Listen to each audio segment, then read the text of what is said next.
Well, this is the thing. I mean, you talk about nominal liberals in your country, but I always thought that making fun of privileged people, of royal personages, whether or not they've still got their titles or not, I can't keep track of it. I always thought that this was the sort of thing, these were the sacred cows that nominal liberals loved to skewer. What has happened here?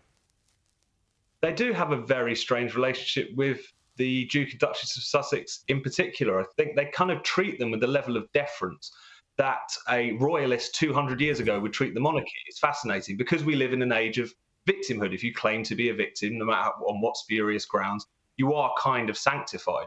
But you're exactly right. Press freedom in this country and many other countries around the world is built on people who had the temerity to mock royalty, to mock people in high places. Press freedom began in Britain with the end of Crown licensing.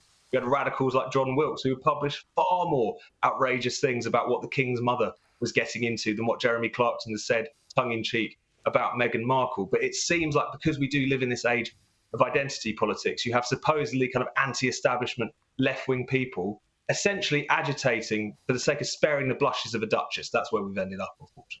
And I mean, isn't it this thing too? I mean, they've put out, Harry and Meghan apparently have put out some other new trailer, some new sort of program where they're talking about innovators, which of course is codename for, various sort of high priests of the woke movement. How much of this is actually kind of a quasi-secular religion where you're not allowed to criticize people who have elevated themselves up the hierarchy of this in the same way that in the old days, Galileo could get in trouble for, saying the wrong thing about the way the sun and the earth revolve together? I think there's a lot to that. If you claim this mantle of victimhood, if you say the right things, if you mouth the right slogans, that seems to get you a bit of a force field, at least when it comes to public life and the media and so on. But when you're talking about people like Harry and Meghan, their story has had so many holes poked in it at this point. The truth according to Harry and Meghan seems to collide with the truth according to about everyone else all the time. And also they are ultimately not particularly interesting or intellectual individuals. The fact that there have been so many people who have really been going to bat for them, I think there's a lot of people who will start to slowly back away now, particularly as the Harry and Meghan show just becomes more and more of a circus and as people's patience starts to run out, basically. I think that halo will start to slip a little bit, or at least I hope.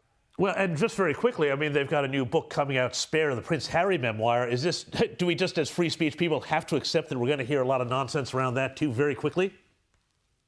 Oh, definitely. But, that's the point about free speech. People can speak their nonsense. People can offend us. We can argue back. And I'm glad to say there's been a lot of that in recent days with the Netflix thing. And I'm sure we'll see it in response to Spare as well.